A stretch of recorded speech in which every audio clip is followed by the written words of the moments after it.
Gadis kecil menunggangi guru lesnya seperti kuda.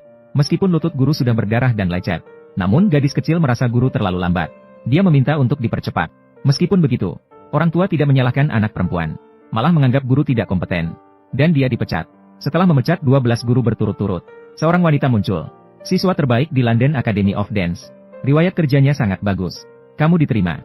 Maka gadis itu diterima dengan lancar. Namun ketika orang tuanya pergi, gadis kecil tiba-tiba berubah. Dia langsung mengeluarkan remote control. Meminta wanita itu untuk berlutut dan menjadi kudanya. Namun wanita itu mengambil remote control tersebut, dan langsung menjatuhkannya ke tanah. Gadis kecil pertama kali melihat guru tidak patuh. Maka dia bersiap untuk mengadukan kepada orang tuanya. Namun wanita itu justru menunjukkan rekaman yang sudah direkam sebelumnya. Kamu orang rendahan ini. Sekarang aku akan memberitahu ayah bahwa kamu memukulku. Aku akan membuatmu pergi seperti guru-guru lainnya. Orang tuaku tidak akan mempercayainya. Siapa bilang aku akan memberitahu orang tuamu? Saya akan memberikannya kepada pamanmu. Gusi. Begitu mendengar nama pamannya, gadis itu mundur ketakutan. Ternyata, pamannya, Gusi, adalah tuan rumah sejati keluarga Gu. Dan sangat tegas. Gadis kecil itu langsung jujur. Ternyata wanita itu dulunya adalah tuan rumah di sini. Istri dari pewaris keluarga Gu. Hanya karena 6 tahun yang lalu, suaminya untuk menguasai harta keluarga wanita. Dia menfitnah wanita dan membunuh dengan sengaja. Tidak lama setelah itu, wanita itu mengetahui bahwa orang tuanya dibunuh saat di penjara. Suaminya tidak hanya menguasai segalanya, tetapi juga menikahi wanita lain, dan memiliki anak, untuk membalas dendam pada mantan suaminya. Setelah keluar dari penjara, wanita itu berubah identitas, dan muncul kembali di rumahnya sendiri. Saat itu, mantan suaminya mendekat. Saat keduanya berjabat tangan, wanita dengan sengaja melakukan beberapa gerakan intim.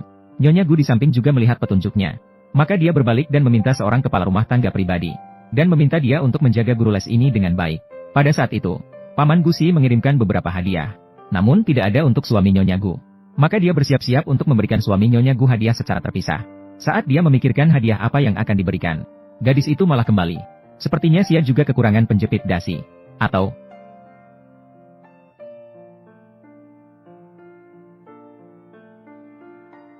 kalian terlalu ceroboh, bahkan membiarkan lalat masuk. Nyonya, saya akan membersihkannya sekarang. Itu kesalahan saya. Tentang apa yang harus dibeli, atau keputusan Nyonya, waktunya sudah tiba. Saya akan pergi ke ruang tari dulu. Nyonya Gu sangat puas dengan kepala rumah tangga ini.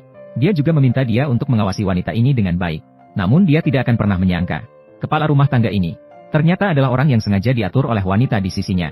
Namun adegan pertemuan mereka dilihat oleh Gusi. Maka dia memerintahkan penyelidikan terhadap guru les ini.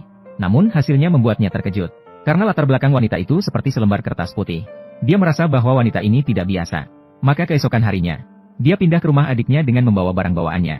Setelah beberapa hari mengamati, bos akhirnya menemukan petunjuk. Sebuah ikat rambut yang sangat dikenalnya. Dan gaya menari unik wanita itu ternyata sangat mirip dengan wanita yang pernah dia rahasiakan cintanya. Wanita ini sedang diintimidasi. Saat dia ditolak, bos tiba-tiba muncul dan langsung memeluknya. Kemudian bos membawanya ke kamarnya sendiri dan memberinya obat.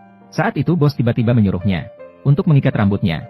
Melihat pita rambut di tangan CEO, wanita itu sangat terkejut. Ini bukan ikat rambut saya yang hilang. Yang hilang itu saya temukan di kamar tamu. Pada malam pesta, sesuatu yang sangat memalukan terjadi di sana. Pak Chen, bagaimana bando Anda bisa berada di sana? Katakan saja apa yang ingin disampaikan oleh Bos Gu. Apa hubunganmu dengan Xia Tingyuan? Menurutmu, apa hubungan kita? Malah menjadi selingkuhan daripada menjadi guru tari yang baik. Malah merendahkan diri menjadi selingkuhan orang lain.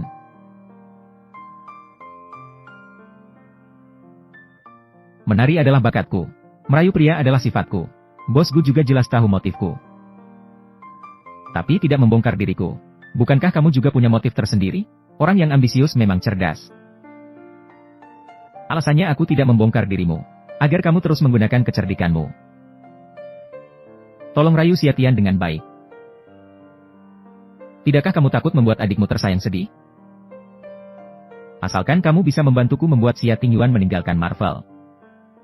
Saya bisa menyetujui apapun yang Anda inginkan. Ini nomor pribadiku. Semoga Pak Chen cepat sembuh.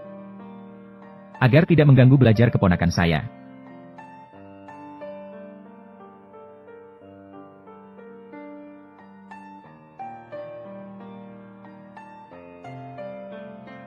Saya dengar Bos Gu sedang menyelidiki Xia Tingyuan akhir-akhir ini. Bukankah kita sudah sepakat untuk bekerja sama? Mengapa tidak memberitahuku? Selagi Gu Xie tidak ada, maukah kita pergi ke kamarnya mencari petunjuk?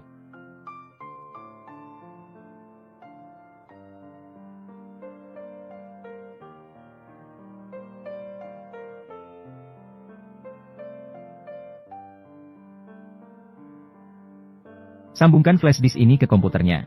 Sisanya biarkan pada saya. Ternyata kita semua sedang diselidiki.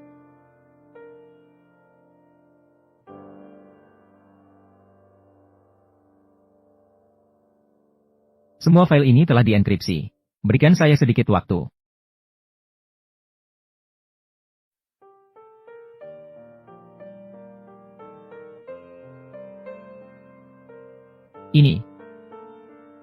Ini adalah foto saya.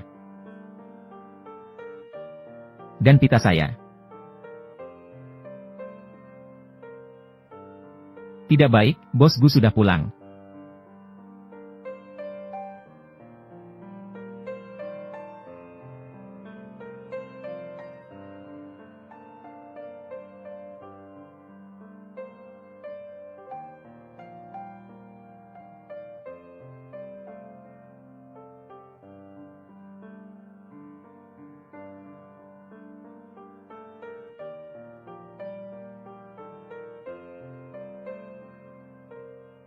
Listrik di rumah Bos Gu mati.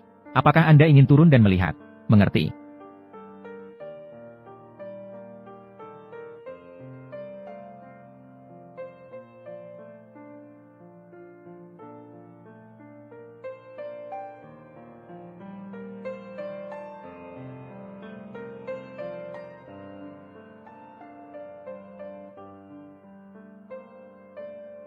Ayo pergi, saya sudah mengimpor file ke komputer saya. Sangat baik.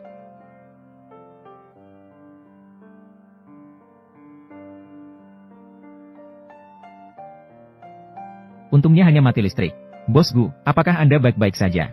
Tidak apa-apa, pergilah lihat Chen Laoxi. Baik, Bos Gu.